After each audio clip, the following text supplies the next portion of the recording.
In this video, we're going to look at what we need to consider when we decide to add a new part to a mix late on in the process. In this track, I've got a mix which is kind of coming together. There are a few elements that are working well together, but I want to add one new part. So what are the considerations I need to think about with that part to make sure that it's glued to the mix in a way that I hopefully have got happening already within the parts that exist already? Let's just have a listen to the mix as it stands right now.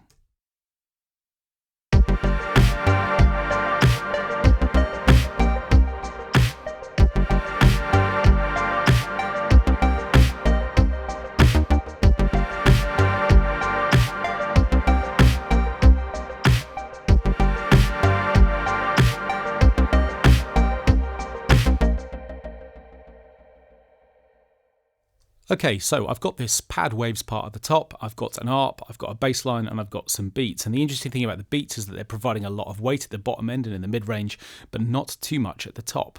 Now what I've identified is that there's a part that I'd quite like to add, which exists within the Stylus RMX interface, which is here, and it's this part right here called Lollipop Hi-Hats, which sounds like this by itself.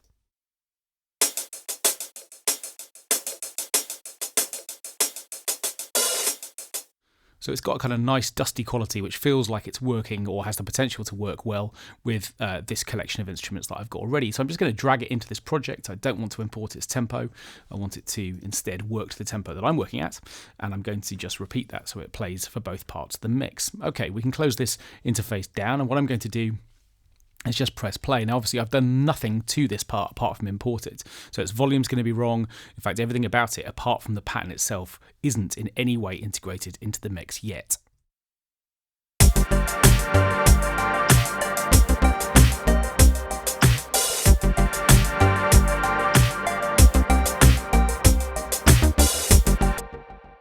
Okay, so obviously the first thing to say is that it's clearly too loud, but what tends to happen at this point is that people often just adjust volume and then assume that their part is integrated.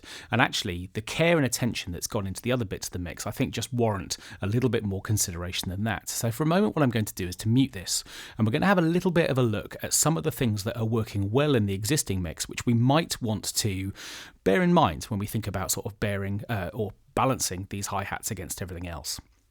So what I'm going to do is to solo the beat loop and also the pad waves part, which is here, and I'm going to open this compressor which is on the pad waves part. Now what I can see straight away is that there's a side chain on this particular part where the beats are coming in and providing side chain compression on this part. Sounds like this.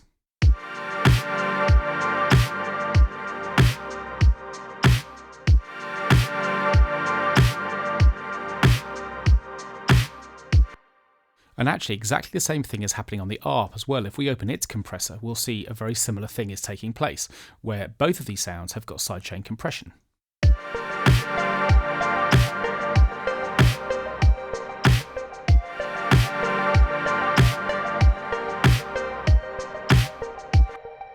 Now they're behaving exactly the same way, which basically means that not only do they have a particular volume, they have a kind of volume shape, an envelope if you like, which is obviously changing over every single beat as the beat loop is detected in both of those sounds.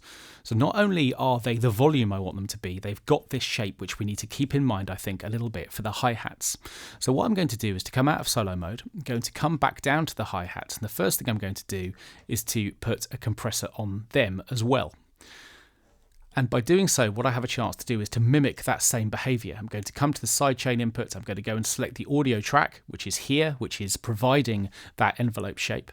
And then what I'm going to do is to make sure that within the sidechain module, within the FabFilter Pro C2 compressor, which I'm using here, that I'm monitoring the external input or using an external input. And that allows me to apply the same shape. Now we already know, because we've heard it already, that the hi-hats are too loud. So automatic gain compensation is not a good idea. That's going to make things even louder. What I want to do instead is to set my threshold point where I want it, my ratio where I want it, and also just think a little bit about attack and release times. What's going to happen when I press play is that obviously the beat loop is going to be detected, and how quickly that happens is controlled by the attack time. But how quickly the hi-hat pattern recovers back up to full volume is controlled by the release time. And we're going to bear that in mind in particular. I want to make sure that these hats feel really integrated into the kind of laid-back nature of this track.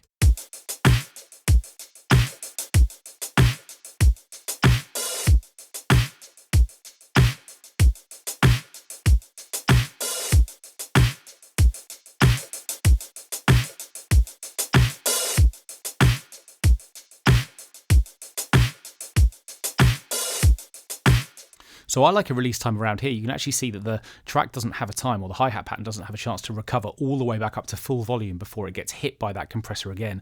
And that kind of lazy feel feels like it's working well. So that release time adjustment is good. So now what we've got is a part which is, from a volume envelope point of view, responding well to the mix overall. What we haven't yet done is to balance its overall volume against the whole mix. So let's now think about that from a sort of volume fader point of view.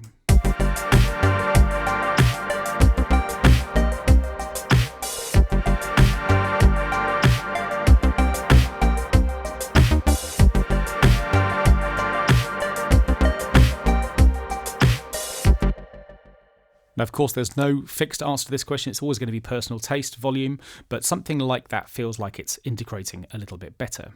Okay, the other thing to say about this track is that from a spatial point of view, there's lots happening which isn't currently happening to the hi-hats. Both the pad and the ARP have an auxiliary reverb with a long sort of washed out reverb, and I think some spatial treatment on this sound would be a good idea. However, I don't want that really long reverb applied to this sound. What I want instead is to take this sound and just set it back a little bit within the mix. I'm once again going to just solo the beats in this hi-hat part, and what I'm going to do on the next available insert is to come down here and add the little plate reverb from Sound Toys. Now, to start with, by opening this, I'm going to end up with a 100% mix level of wet signal, which is going to be obviously not what I want in the long term. But I find it's quite useful to keep this here for a while, just so you can really hear what the reverb is doing. You can choose its length and you can hear its tone. And what I'm going to do is to press play, I'm going to adjust the low cut filter to make sure that we're not actually adding reverb to any low frequencies that we don't want to include. And also, this gives me a chance to adjust decay. And when I've got some settings I think might work quite well, we'll back the mix dial down just to integrate the hi-hats and hear how they sound with the beats.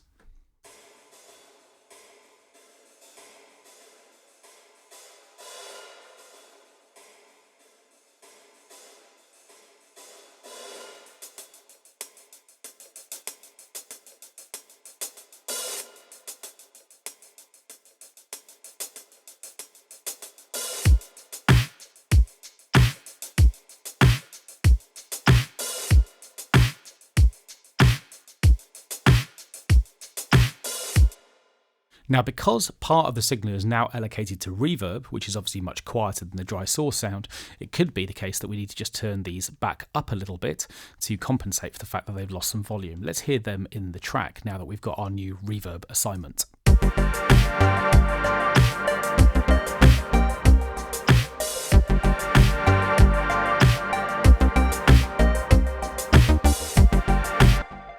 Okay, that feels pretty good. There's one last thing I'm going to do, which is before the compressor, I'm going to just have a look at adding a little bit of tone control here as well. These hi-hats are nicely dusty and they've got quite a lot of mid-range in them, and I'm wondering whether or not we might scoop a little bit of that out.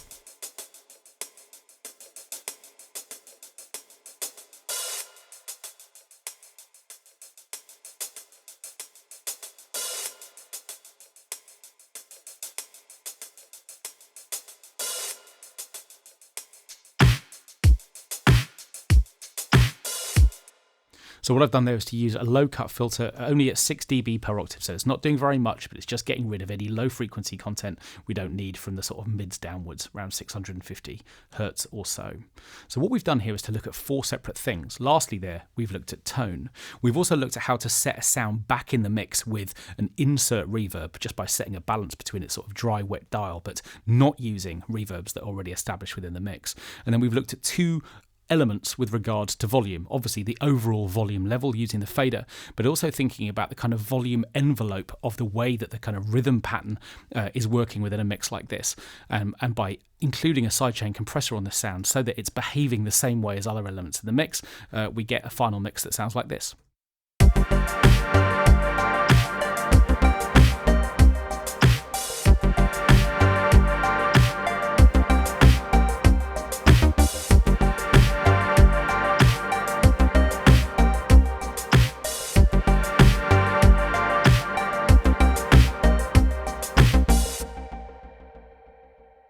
So when you're coming towards the end of a mix, if you suddenly decide you need to integrate a new sound, do make sure that you're paying it as much attention as you have the other sounds up to that point in the process.